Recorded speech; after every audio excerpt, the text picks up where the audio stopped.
Say hello. Okay, hey, hello everybody. Welcome to the Self-Care Lunch and Learn, Preventing Compassion Fatigue.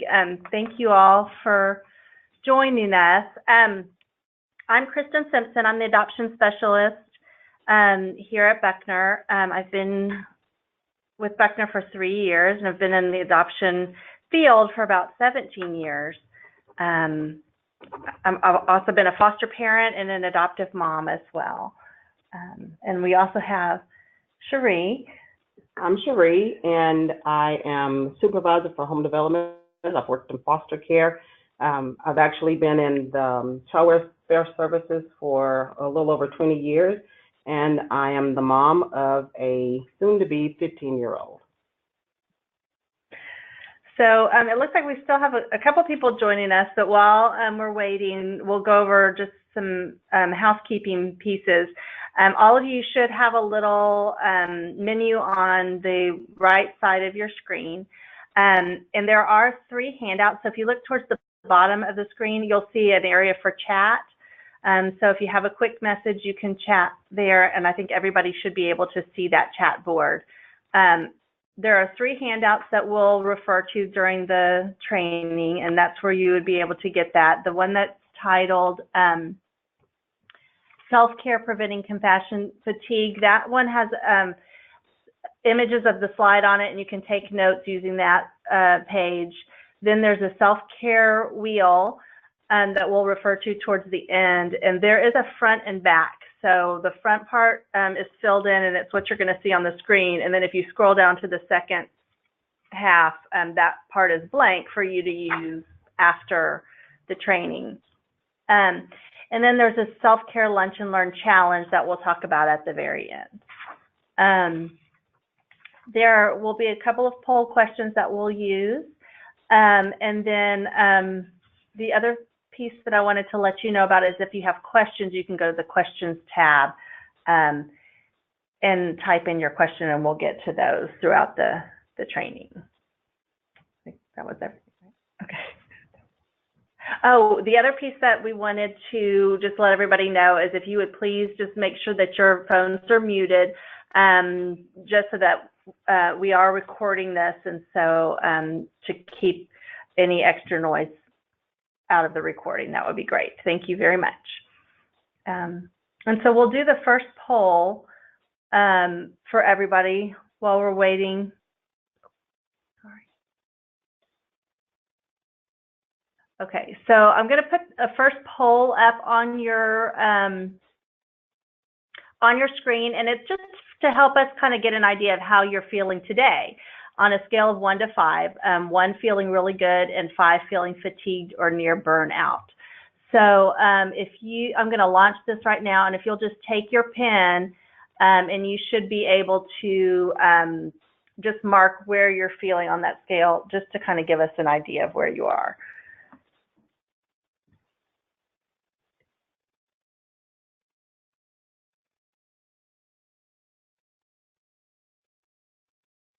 We'll give everybody just a couple more minutes. It looks like people are still showing. No, it's not going to show up, but we will tell you the answers.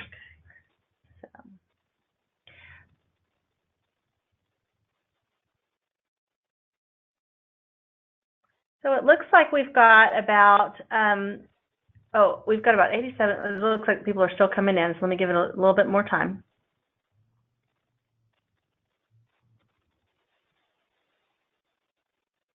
Okay, it looks like about 88% of us voted, and so we have about 14% at 1, 11% at 2. Most of us are around 45%, so right there in the middle, and then 24 at 4 and 7% at 5. So thank you guys for your honesty in that, and I think that's a good reflection of kind of where either as foster parents, kinship parents, adoptive parents, or even the caseworkers that are on the call. I think we all will fluctuate throughout all those different levels, kind of depending on the day and depending on what's happening in our lives. And so hopefully this will help us learn how to kind of stay more towards the middle or down low, and keep us out of the 4 and 5. Okay, so we'll go ahead and get started. I'm going to close this poll right. Okay. So being a foster parent, adoptive parent, or kinship parent is probably one of the most, or even a caseworker that is working with children in foster care, it's probably one of the most deeply rewarding roles. However, people who are doing this quickly find out it's a different kind of parenting and a different kind of work. My husband and I often say, you know, after we have fostered and now are adoptive parents, that we're a whole different kind of tired than we were even as just people working in the field. And I think if caseworkers, foster parents, adoptive parents had a motto, for most of us, it would be children first. And that's fitting because if we stick to this journey that we're on, we do it because we want the absolute best for our children and truly want our children to heal and thrive. However, we have to be really careful because meeting the needs of our children and our families can often be really just all-consuming. And a lot of times we put our own needs aside, and sometimes even the needs of our marital relationship. But it's essential to incorporate self-care into our daily lives so we don't become overwhelmed. And that's basically what we're going to be talking about today. Krista? Yes. Your PowerPoint is not showing. It's on the holding page. Okay, so how do I get that off? Try share your screen. Oh, I just shared the poll. Hold on.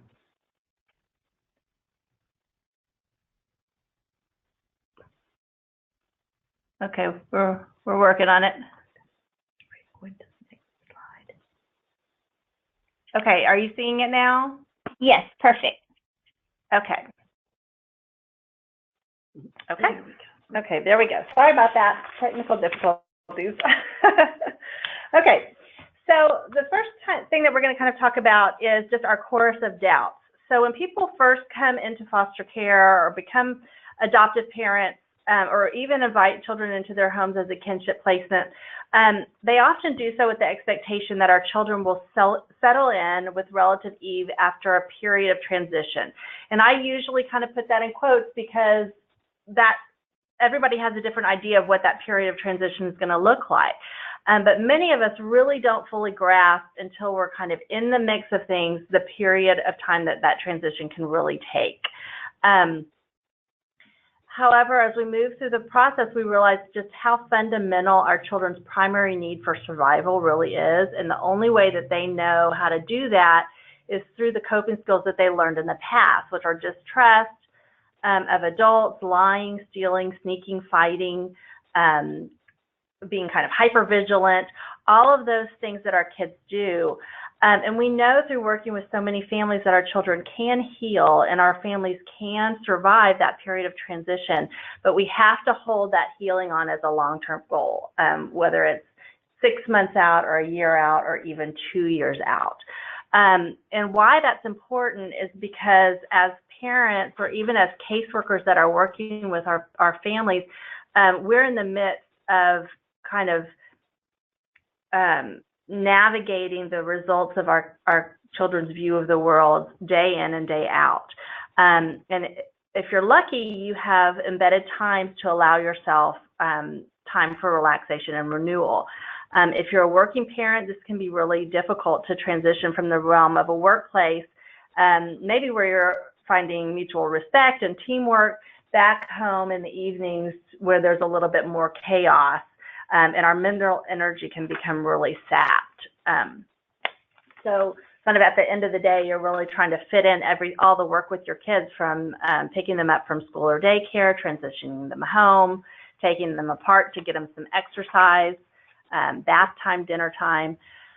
And in the midst of it all, really trying to help them deal with all of their feelings that they've had throughout the day. And this is often the story of case managers as well. We work all day to support our families and clients, and then at the end of the day, we go home to care for our own families and children.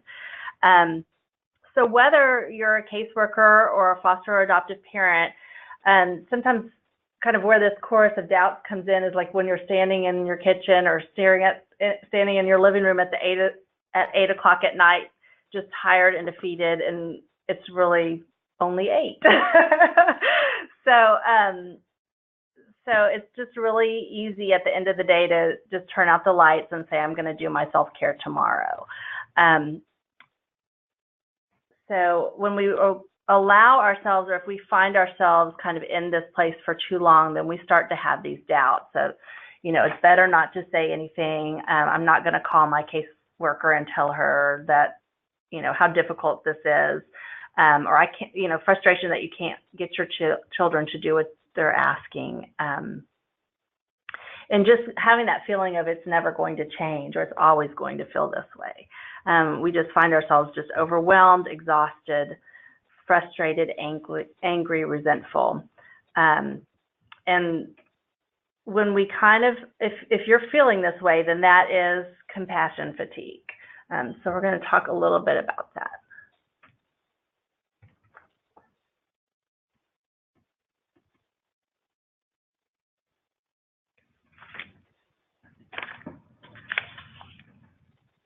So the signs of compassion fatigue affect us differently. Like primary trauma, secondary trauma can change the way you see and feel about the world. And so we have a diverse group of attendees in this webinar. And so case managers, foster parents, adoptive parents, probably some of our executive leaders. And so we must recognize that like primary trauma, which is compassion fatigue, secondary trauma can change the way you see and feel about the world. And so professionals such as social workers and case managers and therapists, we are about 50% more likely to experience secondary trauma stress. Secondary trauma stress is when professionals are exposed indirectly to trauma through firsthand accounts or narratives of a trauma event. It's the vivid recounting of the trauma, and professionals are exposed each time a child comes into foster care and share their history and share their trauma and their story. And we relive that every time. And so secondary traumatic stress is not like burnout.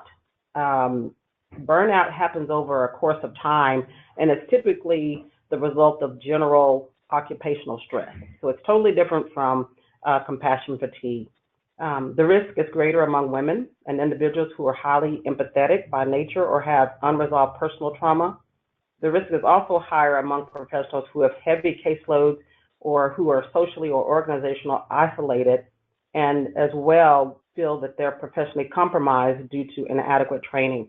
So some of those signs and symptoms of secondary trauma, traumatic stress, or compassion fatigue would be sadness and anger, cynicism, some sleep difficulties, physical illness, poor concentration, and depression. And so it affects us differently as it relates to our foster parents and caring for our kids. There is a decreased quality of care that you provide to the children, increased absenteeism. So that means that one parent spends more time at work than coming home and helping out with the kids, or you pick the kids up as late as you can from daycare. You're not picking them up on time, and so you're letting them stay there as long as they can. There's also the inability to care for or nurture at work or at home. Lack of enjoyment of things that used to be pleasant to you. So it usually happens slowly. We don't realize that it's happening until we are in the depths of it. Compassion fatigue or secondary trauma can cause you to lose perspective and identify too closely with your child, respond inappropriately or disproportionately. So for example, you may try to cocoon your child and from any possible trauma or reminders. You may begin to withdraw from your child, or you may go to great lengths to avoid further exposure to your child's trauma. Such as that you'll never be alone with them. So there are many factors that go along with that, and signs and symptoms that there's sometimes poor self-esteem, feeling of annoyance or anger, you're disconnected from your child, you're less tolerant of them and their behaviors, and you have less compassion for others.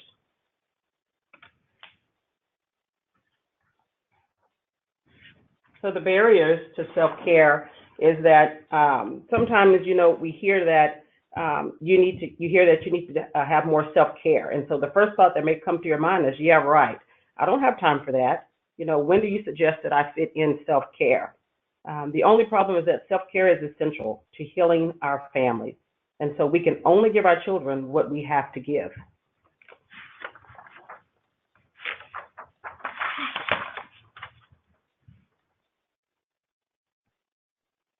Okay, so what is self-care? According to the Buffalo School of Social Work, self-care is an important survival skill for anyone who works, volunteers, parents, or otherwise supports any person who has been through a trauma. It refers to activities, practices that a person regularly does that decrease their stress and improve overall effectiveness to health and well-being.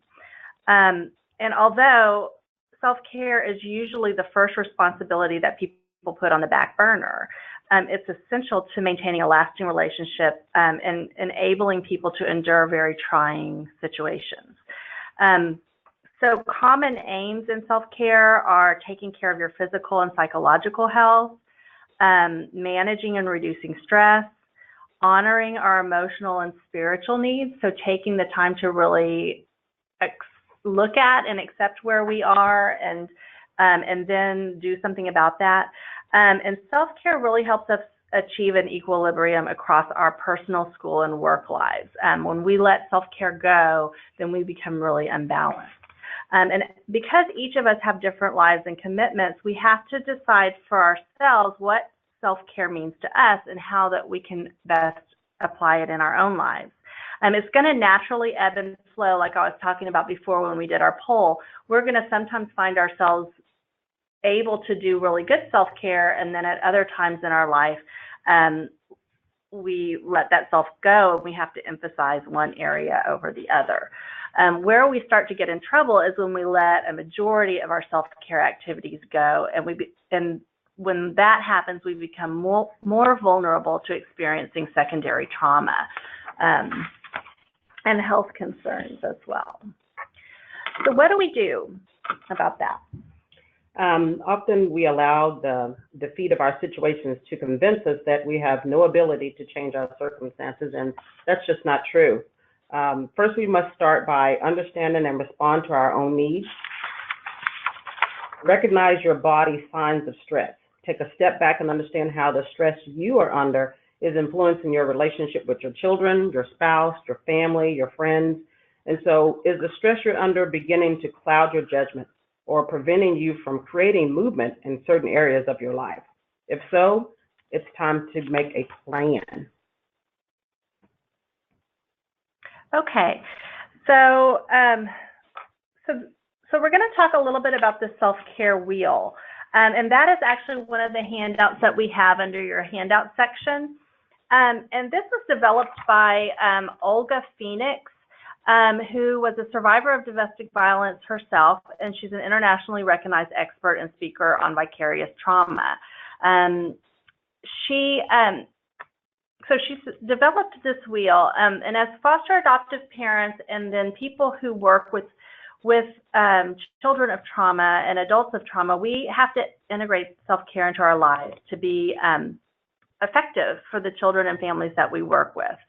And so this wheel was designed to be a preventative tool to help professionals, and I do consider foster and adoptive parents to be professionals, trauma-free lives. It's composed of 6 dimensions, which fall under the physical, psychological, emotional, spiritual, and professional. Each dimension represents a part of our lives which requires daily attention.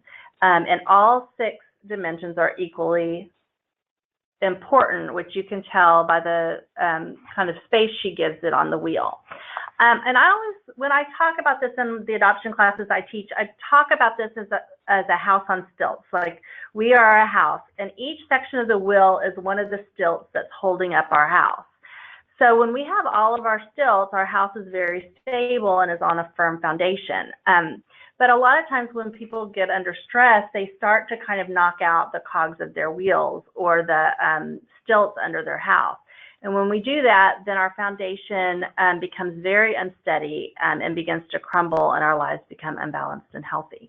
So if you'll take a minute to look at the wheel, you're going to see some things under each cog that are ways that people can support that cog. So physical is going to be safe housing, eating healthy, having regular exercise, taking a walk, turning off your cell phone. Professional, taking time for lunch, setting boundaries, trying to leave your work at work, getting regular supervision, taking a class, taking vacation days. Your personal is going to be really focused on yourself, planning short and long-term goals for yourself, fostering friendships, getting out of debt, going on dates. Spiritual is going to be, you know, going to church, getting into nature, finding a spiritual mentor, volunteering for a cause. Emotional is going to be practicing kind of self-fulfilling things like watching a funny movie. So anything in these are just suggestions. There may be things that you do on your own that fill each of those wheels for you. Okay. But our goal is just to give you a variety of suggestions that you can explore, test out, and decide what you want to work on. Just remember that when you choose, what you choose needs to be sustainable. For instance, I'm never going to be a morning person, so I'm really sabotaging myself when I say tomorrow morning I'm going to set my alarm for 4 a.m. to get up and exercise, because I know I'm going to hit the snooze button and it's not going to happen. So maybe I would be better to set my alarm for 7 a.m. and then give myself 7 to 10 minutes before I actually get out of bed to say a prayer or meditate on my day. And then I'll give myself the 10 minutes before I go to sleep at night to journal about my day and meditate on how I want tomorrow to go. So that might be a more realistic goal for me to do around waking up or going to sleep. And then I can get my exercise in more, you know, midday or right after work, something like that. Okay. So parenting in our marriage. Compassion fatigue can affect our marriages, whether we are caseworkers or whether we're foster or adoptive parents. This is an important area that we want to make sure that we're focusing on. When we're struggling with compassion fatigue, we often lack energy, we feel like we lack time, there's added stress, and we feel like there's little time left over for the important people in our lives. So what do we need to do in order to kind of focus on our marriages? Number one, you want to join forces. Make a vow to renew yourself in your marriage, and remember that you're more powerful together with God than you are apart. If you get knocked down or even stumble in the work that you're doing with your kids, it's important to get back up together. Find time to pray for each other. Post your favorite scriptures throughout your home or workspace, just to kind of remind you of that. As a couple, you want to know your weaknesses. No matter how strong or solid a couple is, every marriage has a chink. The Webster Dictionary defines chink as a weakness or a spot that may leave one vulnerable. So whatever your weak spots are, know them as a couple and talk about them. Talk to your spouse daily about the good and the bad, and it's important to keep up the lines of communication. And it's especially important with our kids because as you're parenting children from trauma, they're going to kind of find those weaknesses and play on them. And they're also going to try to find little ways to kind of split you and say, you know, mom told me I said no on this, so I'm going to go ask dad. So if you're talking to each other, then that's not going to be able to happen as much. The other thing is to be available to listen. When one of your spouses comes to you, make sure that you're stopping everything else to like attend to your spouse and really listen to what they're saying to you. And being sensitive to your spouse's insecurities. Any insecurities that were there prior to beginning fostering or adoption are going to be heightened in the midst of the stress. So you just want to be really sensitive about that. And especially if you think that you have the answer, or maybe your spouse hasn't gone to a specific training that you've been to, sometimes instead of you trying to educate your spouse, it's better for you to go to your case manager and say, you know what, can you give more information to us about this, and make sure that your spouse is involved so that you can both be hearing it from a fresh perspective. The other thing is to be equally engaged in parenting. It's a dual investment, and it's easier to stay on the same page if you're both equally engaged day to day in your parenting activities. Share the burden as much as possible, and that can be cooking dinner, making lunches, school pickup and drop off. Praise your spouse as much as possible, and then don't ignore the red flags. A lot of times, like Cherie said earlier, if we're getting really, really stressed, we might find ourselves, okay, I got off work early today. It was early release. And I find myself maybe driving around like, oh, I don't really feel like going and picking the kids up from daycare right now. Or, maybe escaping into a hobby, or one parent might escape into work. So try to pick up on those red flags and discuss those as a couple. And if one of you needs a break, figure out a way to do that. And then be consistent. So if you want the health of your marriage to improve in the midst of a challenge, then consistently invest in your marriage, by not allowing the stress to pit you against each other.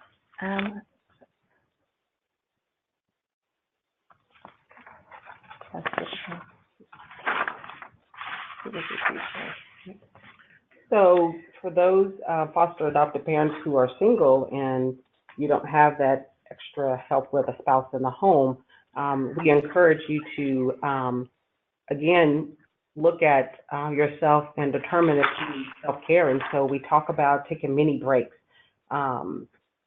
and also thinking about the meaning of your work. Step back and recover, or recognize that you are contributing to the greater good of many personal lives. And so for those of you who are single, and we encourage you to, most importantly, get a support system. That would be very beneficial. And so making sure you have enough babysitters or caregivers, and so arrange that with your case manager or home developer, and make sure that those individuals have background checks, and then locating daycares that are in your area. Also find trusted confidant, someone who can walk alongside you through this process and that you can count on no matter what. We, again, talk about developing really good support systems, and so that could be someone within your church, connecting with parents within our agency, or you may know someone who fosters with another agency, but making sure that you have a good support system. And then also take advantage of parents' night out. There are many local churches that have parent night out, and there's the local YMCA or the ASI gymnastics, where they have a night where you can drop the kids off so they can play, and they're well supervised and things like that. So be thinking about some of those things. And so planning for care, how do you plan for that and plan on taking care of yourself, is that you have to be planned. Take advantage of the resources, plan a lunch date, or actually go on a date, which would be helpful. And so just understand that it may be impossible for you or your spouse to just go out at the drop of a hat due to the details of placement. However, you need to put a plan together. Get something on your calendar. If it's every Wednesday, then every Wednesday of the month, that is date night. But making sure that you're intentional about that. That if you have plans, make sure that you stick to those plans. Most importantly, call for help. Surround yourself with community and friends and family that are willing to get in the trenches with you, that will be there, right there with you as you're going through this process. Ask for a support team from your church. If your church doesn't offer this, then there are programs that Buckner can help you with, and also support groups that we have. And so one program is called Pillars of Support. Let me know if this is something that you would be interested in, and so we can get you connected that way. And then utilize a prayer team. There are many churches, and some of you probably attend a church that have a foster or adoptive ministry, and so get connected with them, and that way they can surround you and also pour into you. And so by utilizing a prayer team, find another foster family, again, that can provide you with some respite days. You guys can trade off respite. That family can also act as a mentor for you that will just be there with you to be a sounding board and also to help give you guidance if you feel stuck. Remember that you are not supposed to be in this alone. It's truly takes a village. And so remember that you can always return the favor in the future. Lastly, most importantly, is that you may need to have a therapist. You may need to have somebody that can give you a little bit more than what that other foster parent can, or that may be some issues that you really need to deal with. So there's nothing wrong with that. And so just understand that and believe that you in your calling as a foster adoptive parent. So there's no shame in needing a professional to come alongside you to help you restore and recover. Seek out help for your own feelings, and then also just making sure that you are being intentional as far as planning for your self-care. Okay, so other tools to kind of help, and these are all just kind of trying to give you ideas for how can you self-care. But one is creating fun time in your family. I always like the quote, "A family that plays together stays together." So trying to go to the park as a family, or play a board game, or have a movie night, something that your family enjoys that really reduces stresses for everybody in the family, is a way to really help care for yourself. And by doing this, you're creating good memories and opportunities to build attachment within your family as well. Remembering your basic needs, basic food, hydration, and sleep, like those are really important. And it sounds really basic, but when we get overworked or stressed out, or focused in on managing a crisis, it's really easy to skip meals, or drink only Cokes and not drink any water, all those kind of things that are just basic ways to take care of ourselves. It's easy to forget about. So some ways that you can kind of do this is just keep a water bottle filled by you all at the same time. If you don't like water, then maybe squeeze some lemon or lime in it, something to give it some flavor. Utilize food delivery services. If Wednesday nights is just a back-to-back day with therapist appointments, then maybe that's a night that you can use Uber food or something like that and just have a meal delivered to your home that night. Or Walmart delivery is a good one too. So just maybe plan that for yourself, or some of our families also hire a maid once a month just to kind of help with deep cleaning. Just have somebody come in and pick it up. One thing that I've done for myself, and I'm just going to put myself out there, is that we just, sometimes you just don't have time to even do laundry. So maybe once a month, like taking your laundry out to the wash and fold, just dropping it off on Saturday morning and picking it up. All those kind of things.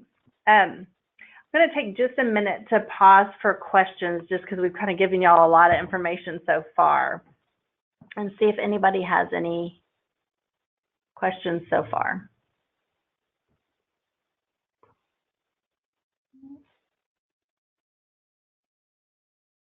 Let's see, it looks like there may be one.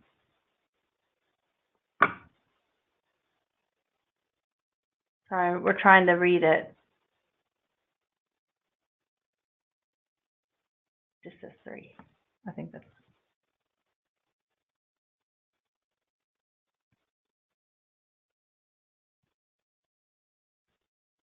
Okay. I think we thought it was a question, but it's not.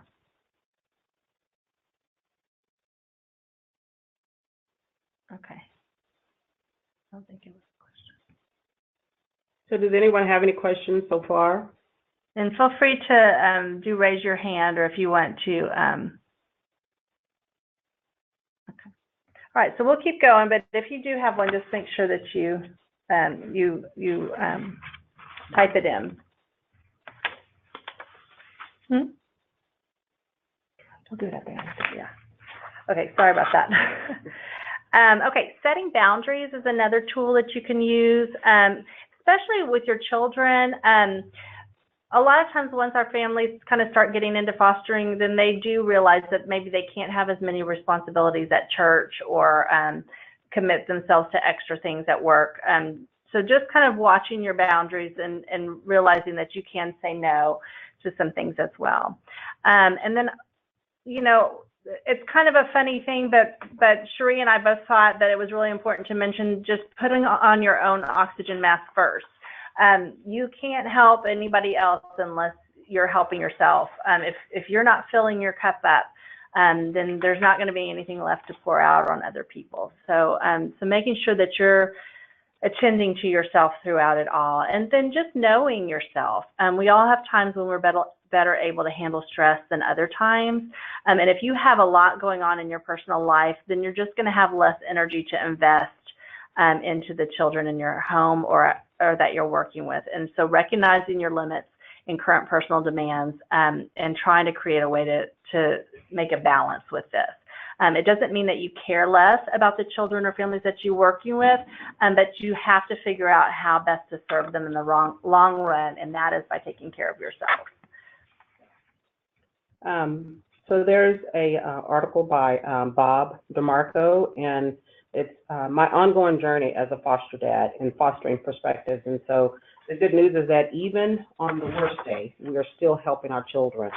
And so in the Circle of Security, I think it's a short video that I've shown most of you through our pre-service, is that it teaches us that to be good parents and to remain in connection with our children, we only need to get it absolutely right 30% of the time, and that's pretty low because we know that we're gonna make mistakes. And so reminders, the reminder of the time is that when we say the wrong thing, lose our patience, or miss our cue, the healing and learning happens when we circle back around and model apologies or humility with our children and work together with them to reconnect. And so when we do that, we let them know that we make mistakes, that we would like a do-over, and that we want to work together with them to do it differently next time. So even when we are making mistakes, we teach our children that men don't hit women, violence is not the answer. We're also letting them know that dads and moms stick it through even when the going gets tough, that no one is perfect and that Jesus loves us anyway. So it teaches them that each of us has the power to forgive. The choice to forgive and ask for forgiveness is our own, even when it's tough, and we can make the choice as often as we need to. So also in the with the newsletter and the fostering perspective, they did a writing contest for our young people in foster care, and so the subject was adults taking care of themselves. And the winner of that was a 16-year-old girl, and she wrote, "My foster parents do a good job taking care of me by taking care of themselves first." How? Well, first of all, they always respect each other. No matter how bad the situation is, they respect each other. They discuss anything that is going on, and if it's private, they wait until nighttime to discuss the situation. Also, they make sure that we have family time. You know, family time is the most important time in the world. Having a family and not having family time is like making ketchup without tomatoes. They also respect each other's feelings. They take care of each other when they're sick. And what I love is that they also work at putting up an example as so when I'm older, I will know. So those are great examples of the fact that our children are watching us. They pay close attention to what we do. And so what we do, they are learning from that. That's why it's so important to understand that taking care of yourself and your marriage is you taking care of your children.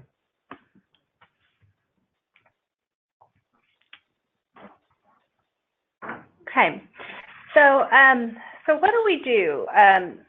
We're going to encourage you to make a self-care plan, and we're going to end you with a challenge. But before we do that, I want to just talk to you a little bit about how do you make a plan. So you want to start with an intention, and the definition of intention is a course of action that one intends to follow. So in her book, Creative Thursdays, Marissa Ann reminds us that setting an intention can be powerful. It can be very easy, but we also have to remember that just setting the intention is not enough. We have to believe in our intention, and then we have to follow through with it. So she says in her book, she lays out a plan of setting an intention with inspired action. And so when we do this, the first thing we have to do is be clear about what we want. So that's part of the challenge that we're going to set you up for, is to help you kind of clarify what are the goals that you want to add to really increase your self-care. Once you set those goals, you need to believe that you can achieve it. And in order to believe that we achieve it, we have to move through and accept our resistance, because we all have it. And resistance can be in many forms. It can be fear. It can be fear of failure. I'm going to set this new intention and not follow through with it. So that's our fear of failure, right? It can also happen as sort of a challenge. Like if you've ever noticed that, you're going to set a new goal for yourself and all of a sudden something happens that just really defeats it just at the start. And so that's kind of just like, if you think of that as like a little test. Like for instance, I might plan to go to the gym this evening after work. However, that morning my car doesn't start, and now I'm dependent on my husband for transportation. So I could either give up on my intention to go to the gym, or I can say that's not going to stop me.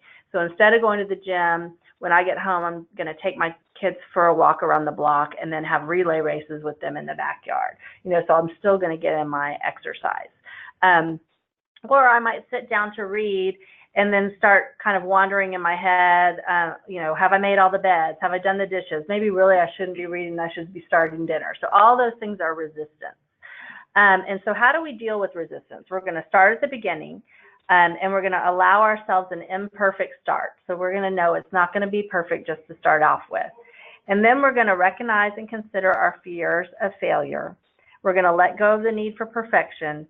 And then we're also going to let go of the notion that self-care is not a valuable way to spend our time, because a lot of times I think that we fall into that. The fourth step is going to be to find inspiration to keep you going on your journey. For instance, I was recently reading in an article in Bella Grace magazine, and it was titled 52 Things That Make Us Pause. So taking some time, like as you're building your plan, to make a list of what inspires you, what makes you just stop in that moment and give a praise of thanksgiving. And if you list those things out, then you can use that for your motivation to keep going. The fifth is to ask questions, look at what's working and what's not working with your plan, and then make adjustments from there. And then the final is to make your goal and then to track your progress. So the final piece is going to be our challenge, and that worksheet is in the handout section, and it's called, what is it called? The Self-Care Challenge. And so basically what you're going to do with this is you're going to, after the seminar, you'll take about 10 to 15 minutes to just journal about what comes to your mind after hearing this seminar. What was good? What was bad? What did it kind of bring up in you? And then take your self-care and turn it over to the blank side and just take a few minutes to just jot down ideas under each of the cogs of the wheel. And you can do this either with pictures, or you can write words or something to just kind of help clue you in on, what are areas in each wheel that you're doing well, what are areas that you really want to work on. So that kind of gives you a visual of like where you are in your current self-care plan. And then take a few more minutes to review the comments that you've made, acknowledge your fears, and then take some time to really get your plan for what are the areas that you want to make changes in. And so then the challenge comes in is that we want you to start small. We don't want you to just say, tomorrow I'm going to do all of these things, all of these changes that I've looked at. Just pick one of them and then focus on that one thing for the next 2 weeks until you really get it ingrained. And in all honesty, it takes about 90 days to put a new habit in. So you're just going to repeat it. But we want you to start for that 2 weeks and commit to the 2 weeks, because sometimes people think 90 days is too long. But once we start, it's going to be easier to keep going. So if you can make it to that 2 weeks then you're going to do your next 2 weeks, and then you're going to do your next 2 weeks until that new habit is fully ingrained. And then ask for support. Maybe find another foster parent or a team member or a coworker that will walk this challenge with you, so that you can kind of help encourage each other on. So yeah. Okay, so so we're going to do the final. Oh, you go. Do you want to do that? Okay. So the last thing that we're going to do is we're going to do the last poll, and we're going to get a commitment from you guys on if you're willing to make one change over the next 2 weeks to improve your self-care. So we're going to go ahead and launch that. And so that's going to be your first kind of commitment to each other on whether you're going to do this challenge or not. So go ahead and answer, and we'll give you guys the results.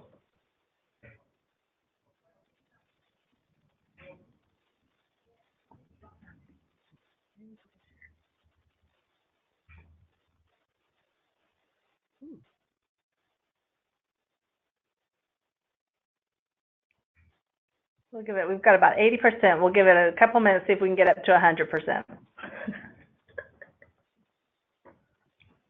We have lofty goals.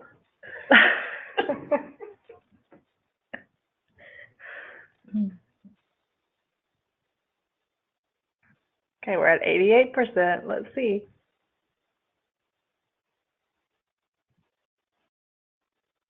Okay. Okay, so we ended up on 88%. Oh, no, we got a 90.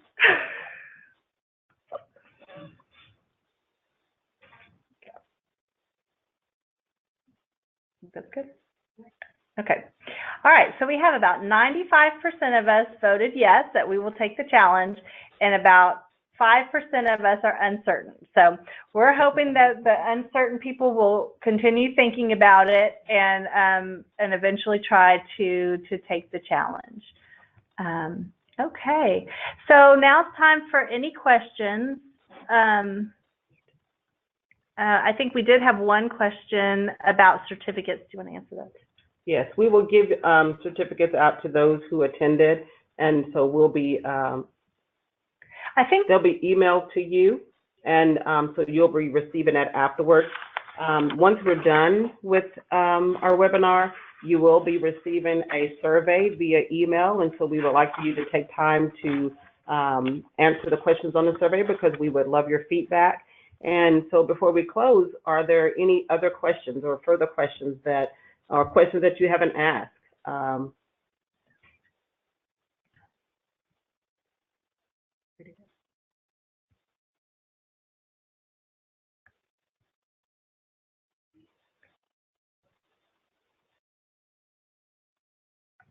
Okay. Well, if nobody has any questions, you can feel free to call us. Oh, can we send out the handouts? The handouts you should be able to download, but if you're not on your computer, then we should be able to. We will email it to you. We'll email it to you. So, so the person who asked the question. Yeah. Yeah. So as Kristen said, your handouts are actually on here to download. But if you're not able to do that, then we will email the PowerPoint and the presentation to you. So thank you for asking that question. Any other questions before we end?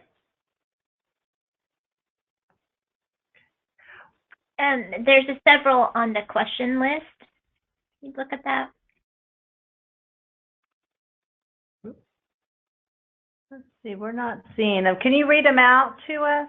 Yeah, the next one is the wheel in Spanish?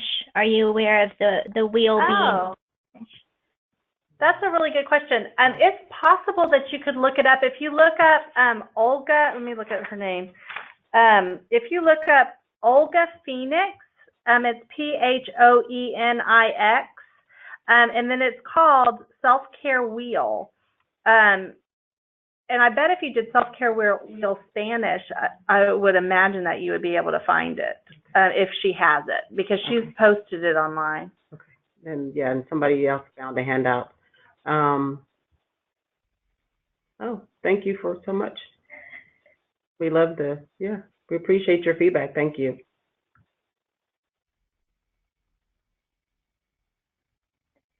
So if you are in a group that is attending the training all together, then fill out a sign-in sheet within your community.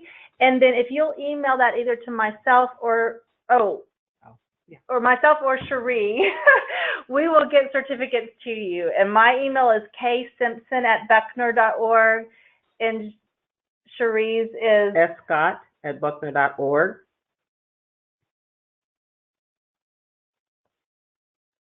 And yeah, somebody else asked about the worksheets, and so they're actually on the right-hand side of in your on your screen, and so on your tree. And so, but if you are unable to download those, then we will send it to you. So you can just send us an email and let us know that you weren't able to download those, and we will send those right out to you. So, are there any other questions before we close? Cherie, this is Debbie and Kristen. Y'all have done a fabulous job. I'd like to see if anyone has any other ideas they want to share with the group that have been effective for them. Whether they want to unmute themselves, we can unmute them. If they want to share over the phone, or if they want to type out ideas. I know with all the parents on the call, they probably had a lot of practice trying to do self-care. But yes, anything that you have tried that has worked for you that you would like to share with the group as far as self-care.